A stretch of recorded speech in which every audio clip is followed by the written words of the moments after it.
Greetings of good health and safety to each and everyone. I am Engineer Macy Layson reporting evaluating HRD programs.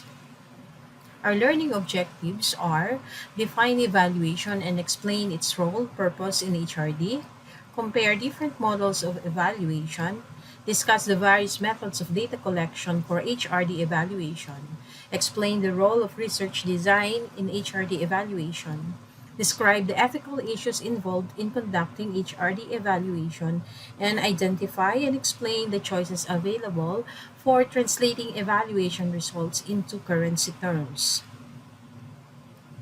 So evaluation is the last phase in HRD program. First is the assessment, next is the design, next is the implementation, and lastly it's the evaluation. In here, we select the evaluation criteria, determine evaluation design, conduct evaluation of program or intervention, and then we interpret the results. After interpreting the results, we are back to prioritization needs or in the assessment. Let us first define what HRD evaluation is. So it is the systematic collection of descriptive and judgmental information necessary to make effective training decisions related to the selection, adoption, value, and modification of various instructional activities. It is also the methodical collection of vivid and judgmental information necessary to make effective training decisions related to the selection, implementation, value, and modification of various developmental activities. The important points highlighted in these definitions are first, evaluation involves the methodical collection of information according to a predetermined plan to ensure that the information is appropriate and useful. Second, while conducting an HRD evaluation, both descriptive and judgmental information should be collected. And third, evaluation is conducted to help managers, employees, and HRD professionals make informed decisions about particular programs and methods. So evaluation of HRD program can serve a number of purposes within the organization. According to Phillips, evaluation can help to do the following. Establish whether a program is accomplishing its objectives as proposed. Identify the strengths and weaknesses of HRD programs. Conclude the cost benefit ratio of an HRD program. Decide the number and nature of participants who benefited the most or least from the program. Emphasize major points to be made to the participants. Gather data to assist in designing future programs. Determine the appropriateness of the program and better and more informed decision making in future relating to decision of HRD programs. So there are other reasons for conducting HRD evaluation as well. Evaluation can build credibility with top managers and others in the organization. If HRD staff cannot substantiate its contribution to the organization, its funding and program may be revised during the budgeting process. Thus, evaluation is a critical step in the HRD process. It is the only way one can know whether an HRD program has fulfilled its objectives. So, HRD evaluation outlines the criteria for and focuses on the evaluation effort. So, the steps in the process of evaluation are data collection of HRD evaluation, research design, and ethical issues concerning evaluation. In data collection, the first step of an evaluation effort requires the collection of data to providing the decision makers with facts and judgments upon which they can base their decisions is vital. Three important aspects of providing information for HRD evaluation include data collection methods, types of data, and the use of report. In research design is significant to HRD evaluation as it specifies the expected results of the evaluation, the methods of data collection, and the method of data analysis. And lastly, ethical issues concerning evaluation. So many of the decisions supervisors and HRD professionals make when conducting HRD evaluations have ethical dimensions. Actions such as assigning participants to training and control groups, reporting results, and the actual conduct of the evaluation study itself all raise ethical questions like that of confidentiality and biasness.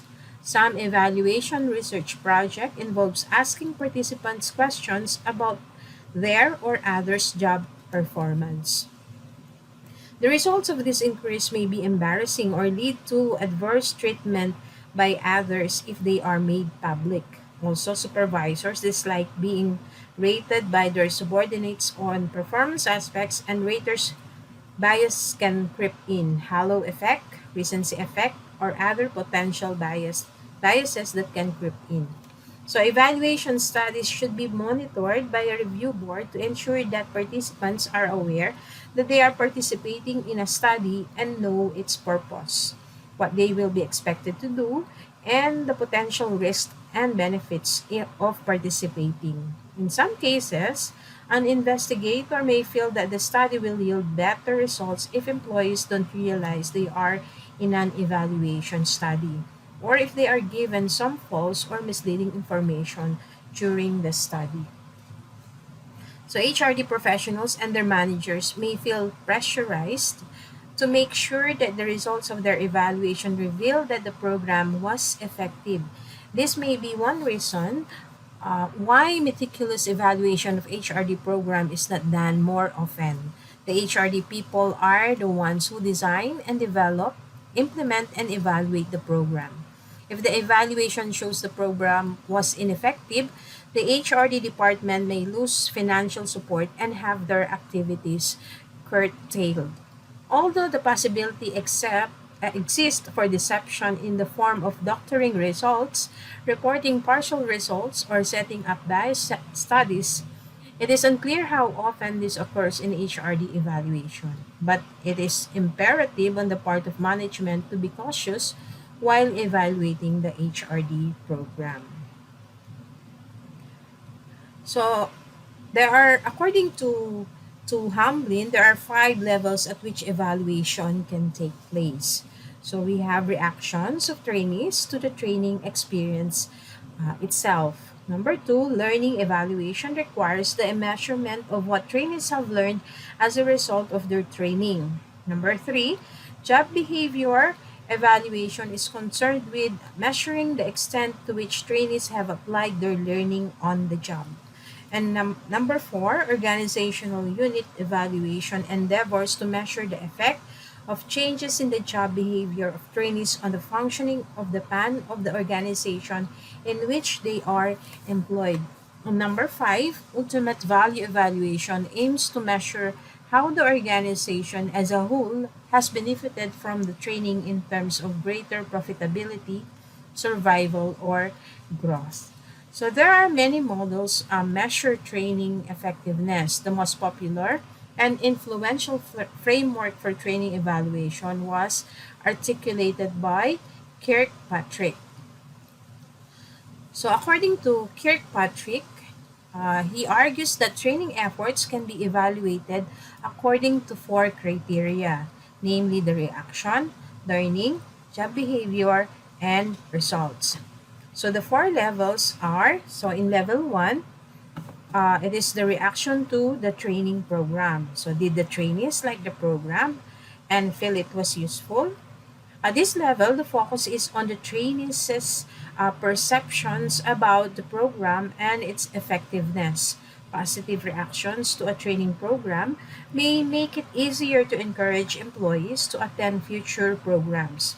The main limitation of evaluating HRT programs at the reaction level is that this information cannot indicate whether the program met its objective beyond ensuring participant satisfaction. In level 2, in learning, did the trainees learn what the HRD objective said they should learn? This is an important criterion, one many in the organization would expect an effective HRD program to satisfy. In level 3, job behavior, does a trainee use what was learned in training back on the job?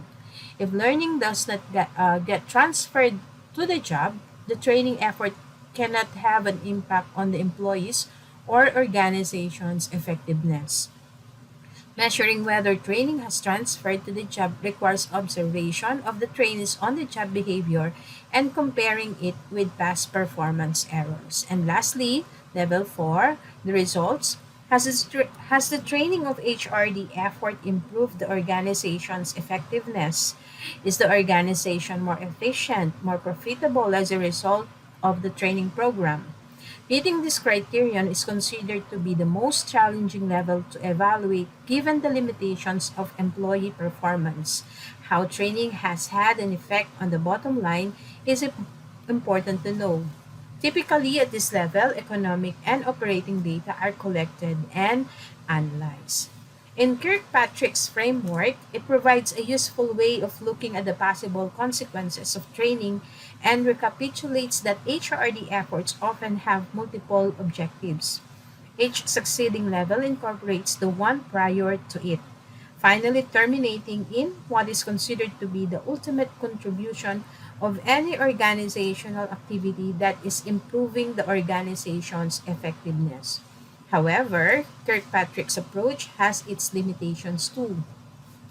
The framework evaluates only what happens after training as opposed to the entire training process. So several authors have suggested modifications to Kirkpatrick's four-level approach to offset its flaws.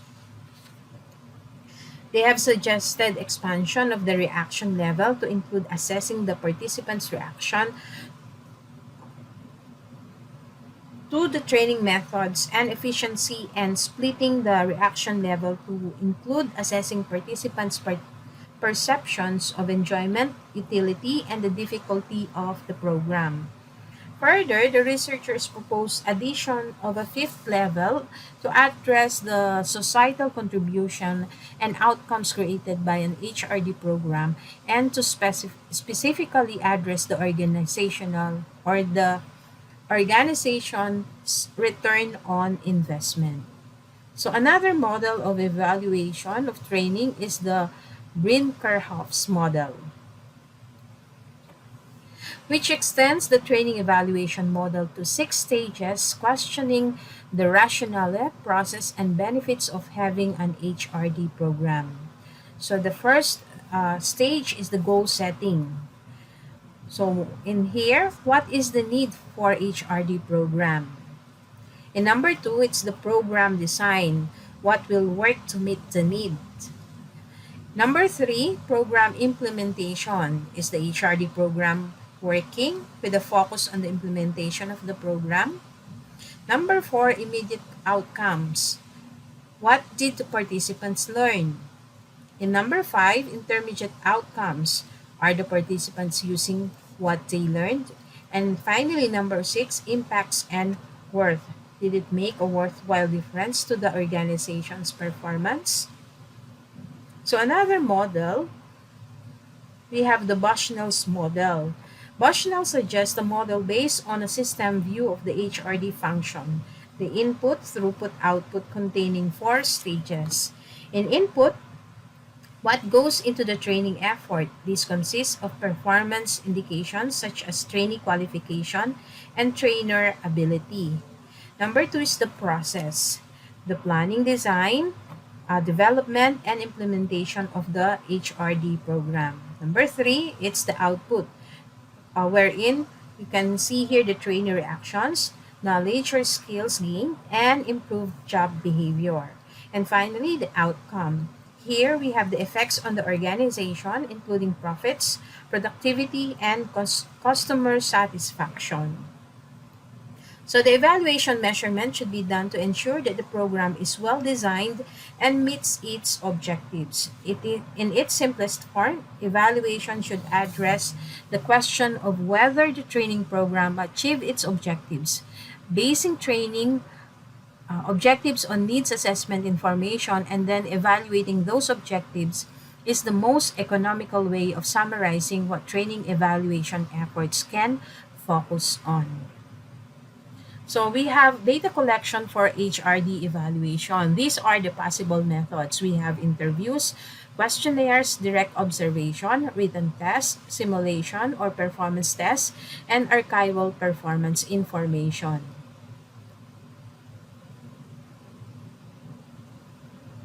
Okay. So the HRD program we have the potential benefits of HRD program. First, we have the training results must be measured against cost. Number two, training must contribute to the bottom line. Number three, HRD must justify itself repeatedly as a revenue enhancer. As I have said a while ago, one of the data collection for HRD evaluation are interviews. So there are advantages and limitations in interviews. The advantages uh, are that it is flexible. We have the opportunity for clarification, depth of possible personal contact. While the limitations are high reactive effects, high cost, face-to-face threat potential, labor-intensive, and trained observers needed. For questionnaires, we have the advantage, which are low cost to administer, honesty increased, anonymity possible, respondent sets the pace, and variety of options. While the limitations are possible inaccurate data, response conditions not controlled, respondents yet varying paces, and uncontrolled return rate. Another one is the direct observation. We have the advantages, which are non-threatening, excellent way to measure behavior change, while the limitations are possibly disruptive, reactive effects are possible, may be unreliable, and need trained observers also. We have also the written test. The advantages are low purchase cost, readily scored, quickly processed, easily administered, and wide sampling possible. While the limitations are maybe threatening, possible no relation to job performance, measures only cognitive learning, relies on norms, and concern for racial or ethnic bias. For the simulation or performance test, we have for the advantages, they are reliable, objective, close relation to job performance, includes cognitive, psychomotor, and affective domains. While the limitations are time consuming, simulations often difficult to create and high cost to development and use. The archival performance data, for the advantages, we have reliable, objective. It is also job-based, easy to review, and minimal reactive effects. While the limitations are criteria for keeping or discarding records, information system discrepancies, indirect, not always usable, and records prepared for other purposes. So how do we choose data collection methods? First, we choose data collection method for its reliability, for its consistency of results, and freedom from collection method bias and error. Also by its validity. So does the device measure what we want to measure? And finally, practicality. Does it make sense in terms of the resources used to get the data? So we have different type of data used or needed in the evaluation. We have the individual performance, system-wide performance, and economic. For the individual performance data, we have the individual knowledge. We can determine the individual knowledge and also the individual behaviors. Examples are test scores, performance quantity, quality and timeliness, and attendance records and attitudes. For the system-wide performance data, we can measure here the productivity, the scrap rework rates, customer satisfaction levels, on-time performance levels, quality rates, and improvement rates. For the economic data, we can measure here the profits, product liability claims, avoidance of penalties, market share, competitive position, the return on investment, and financial utility calculations. For the use of self-report data, which is the most common method, We have pre-training and post-training data. The problems here are the mono-method bias, which we desire to be consistent between tests, and also socially desirable responses, and response shift bias that trainees adjust expectations to training. The research design specifies in advance the expected results of the study, the methods of data collection to be used, and how the data will be analyzed. In assessing the impact of HRD, we have money is the language of business. So any business, the language is money. So you must talk dollars or peso, not in HRD jargon. So no one except maybe you cares about the effectiveness of training interventions as measured by the analysis of formal pre-test, post-test control group data. So HRD program assessment. So we have HRD programs and training are investments because we talk of money here. So line managers often see HR and HRD as cost. That is revenue users, not revenue producers. So you must prove your worth to the organization or you'll have to find another organization. So we have two basic methods for assessing financial impact: the evaluation of training cost and the utility analysis. For the evaluation of training costs, we have the cost-benefit analysis and the cost-effectiveness analysis. In cost-benefit analysis, it compares cost of training to benefits gained such as attitudes, reduction in accidents, reduction in employee sick days, etc. In cost-effective analysis, focuses on increases in quality, reduction in scrap rework, productivity, etc. So the return of investment or return on investment, the formula here is results over the cost. In measuring benefits, we have change in quality per unit measured in currency, reduction in scrap rework measured in currency cost of labor and materials, reduction in preventable accidents measured in currency also. So in currency, we use the peso here. So the ROI or the return on investment is the benefits over the training cost. So HRD program, the essential beliefs for the success of any HRD program. So essential beliefs for the success of any HRD program are listed: that human beings are the most important assets in the organization. Number two, human beings can be developed to an unlimited extent. Number three, employees feel committed to their work and the organization if the organization develops a feeling of belonging in them. Number four, employees are likely to have a feeling of belonging in them if the organization adequately cares for the satisfaction of their basic and high order needs.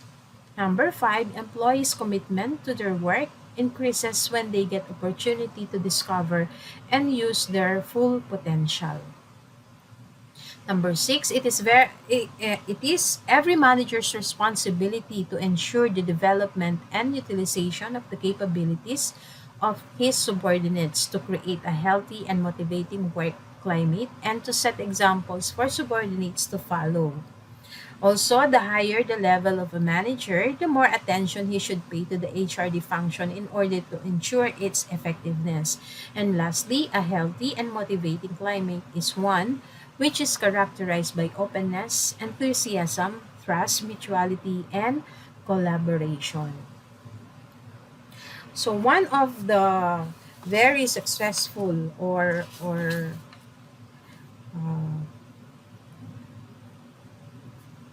a very successful HRD program was presented by Tata Iron and Steel Company. It is one of an ideal HRD philosophy. It believes that it can effectively discharge its obligations towards its employees only by a realistic and generous understanding and acceptance of their needs and rights and enlightened awareness of the social responsibility of industry. Also, by providing adequate wages, good working conditions, job security, and effective machinery for speedy redressal of grievances and suitable opportunities for promotion and self development. Also, by promoting feelings of trust and loyalty through a humane and purposeful awareness of their needs and aspirations, and by creating a sense of belonging and team spirit through their close association with management at various levels. So, in summary, we have here the HRD evaluation steps. So first, we have to analyze the needs. Number two, determine explicit evaluation strategy. Number three, insist on specific and measurable training objectives. Four, obtain participant reactions. Five, develop criterion measures or instruments to measure results. And finally, plan and execute evaluation strategy. Also, training results must be measured against cost, and training must be contribute to the bottom line. And lastly, HRD must justify itself repeatedly as a revenue enhancer, not a revenue waster. Thank you very much. That will be all.